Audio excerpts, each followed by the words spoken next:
Hey guys, welcome back to the channel and welcome in the car of the year, at least for a couple of days. I'm filming this car at the end of December, and in the beginning of 2023 this car was voted car of the year 2023. And the car I'm driving is the Jeep Avenger, and I'm driving the all-electric Jeep Avenger, which makes this car the first fully electric Jeep and also the most compact Jeep. This is by far the smallest Jeep that you can buy. The car is only 4 meters long, which really makes this a compact car. And in this video I'm gonna tell you what's good about this car and why the car was voted car of the year, but I'm also gonna tell you what the downsides of the Jeep Avenger is.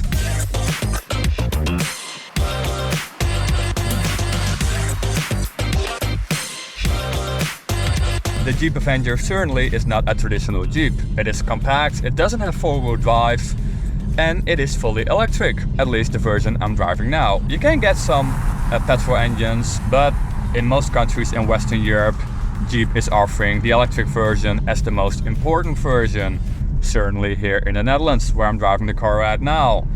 The electric version has the same drivetrain as all the other Stellantis models in this segment, because the car shares the platform with the Opel Mokka, the Opel Corsa, the Peugeot 208, the Peugeot 2008, the DS3 and a couple of other models from Stellantis.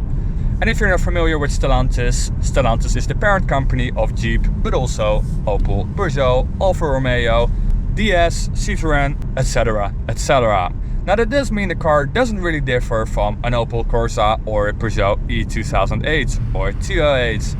The car doesn't only get the same petrol engines, but also the same drivetrain. Now the drivetrain here on this electric version means you get a 54 kWh battery, which gives the car a WLTP range of 400 kilometers. Now in reality, you might be able to make that. Well, not entirely, but I managed to get up to 360 and even up to 380 kilometers, which I think is pretty impressive, but this is not the first time I've been impressed by a car from Stellantis in this segment that is electric, because I've already driven the new or the renewed Peugeot E2008 and the renewed 208 and also the new Corsa electric, and all those cars were very efficient with their new electric drivetrain, and you can say the same for this Jeep Avenger.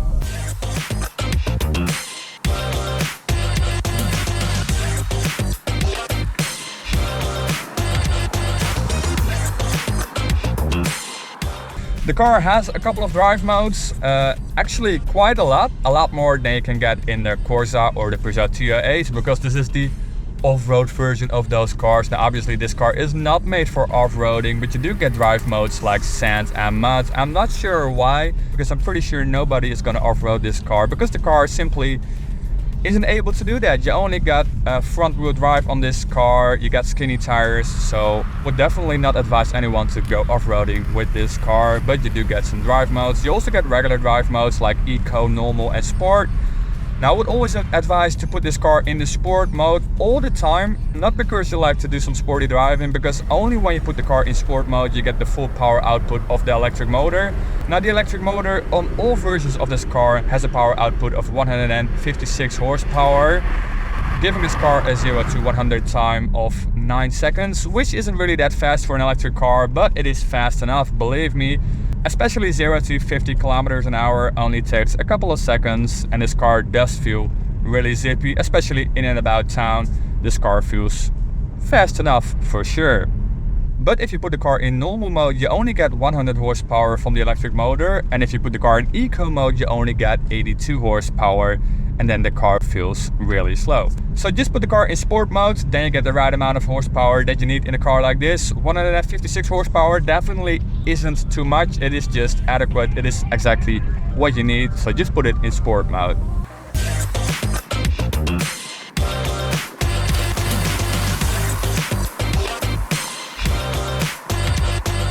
So let's talk about some practical stuff on this car. The car isn't that long, like I said, only 4 meters long, but the boot capacity on this car is pretty impressive. The car offers 380 liters of boot capacity, which is a lot more than you get in a Corsa electric or Peugeot E208. However, legroom in the backseat area is pretty poor. If you're a little bit tall, you're not comfortable in the back. There is plenty of space for small kids, but for adults it's a little bit cramped. Here up front, the car feels like a proper Jeep. The interior is really robust. You even get some body color panels here in the dashboard as well, which make the car look, well, pretty tough and rugged. You also get this pretty compact infotainment screen here. At first I thought it was a bit too small, the screen, but in reality it is actually the perfect size, and it is located pretty near to the steering wheel, so I can just almost operate it with my right hand without leaving the steering wheel if I wanted to. Now the hard plastic here on the dashboard that has the body color is not the only hard plastic that you get. You also get a lot of hard plastic here in the door panels. Now you could say that makes this car extra robust and it is really easy to clean if it's covered in mud, but in reality it's just hard and cheap plastic. I don't really like it. Now the car also doesn't have a traditional gear selector. Instead you get a couple of buttons for drive, reverse and neutral. Now you also get this big cubby space here in the center with like an iPad cover on it. You can remove the iPad cover and as you can see it's like this floppy iPad cover. Now just like an iPad cover, I might worry about the fact that this will get a little bit worn out after, let's say, 5 years, or even a little bit dirty. But like you can see, you can just remove it and replace it, I suppose. And so that's it for my first quick review on the Jeep Avenger. I can kind of see why this car was voted Car of the Year. It's a very cute car to look at. It drives perfectly fine, like any other Stellantis model, to be honest. But what really sets it apart is mainly the looks. You get this big hood, this big bonnet in front of you, which really gives you the feeling that you're driving a big Jeep. Now I'm not sure about the pricing though, because the car is pretty expensive, at least this electric version. The regular petrol version is a lot cheaper, but this electric version starts from around 38,500 euros. So yeah, that is really expensive. And I'm driving the top model, and this particular version has a sticker price of 45,000 euros. Which makes this car probably one of the more expensive cars that has a length of 4 meters long. So that's it for this video. If you liked it, give it a thumbs up, and if you want to see more videos of this in the future, hit that subscribe button, and I'll see you in the next one.